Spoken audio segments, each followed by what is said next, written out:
Good evening. Amid warnings about ISIS and the threat of attacks over the July 4th weekend, the images we saw plastered across the TV screen from Washington this morning were exactly the kind we feared most. Ambulances, police cars racing to reports of a shooter on the rampage.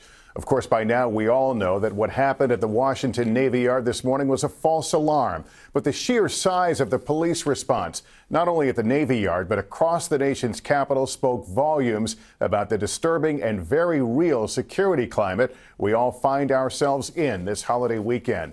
We start tonight with Peter Alexander and A Nation on Edge. This morning, fears of another mass shooting sparked a massive response in a city already on edge. The 911 call came after 7 a.m. A woman inside a Washington Navy Yard building reported hearing possible gunshots. Workers scrambled for cover. We heard someone yelling, get out of the building, stay away from the cafeteria, get out of here, and everyone started running towards the exits. Police swarmed the scene, helicopters circling overhead. Building 197 west and northeast corner, primary search clear. The lockdown lasted hours, the drama playing out on live TV. Reports are telling us that there was an active shooter. SWAT teams searched the Navy Yard just a mile from the Capitol, one building at a time, before giving the all clear. There was no criminal act here. There was no shots fired, that no one was hurt. A huge relief just 2 years after a lone gunman roamed the hallways here, killing 12 people. D.C.'s police chief stressed that today's caller did exactly what she should have done, that it wasn't a malicious hoax. We take every event here in Washington very serious, and our posture remains extremely high. Across the country, law enforcement agencies are on alert, with ISIS supporters urging attacks over the 4th of July holiday and the Muslim holy month of Ramadan, which this year coincide. Law enforcement and military personnel top targets.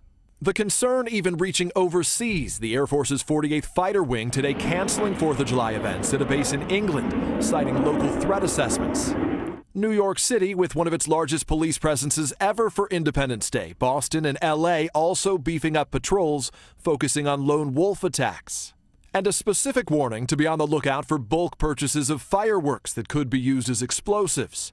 Here in the nation's capital, thousands of tourists are already arriving.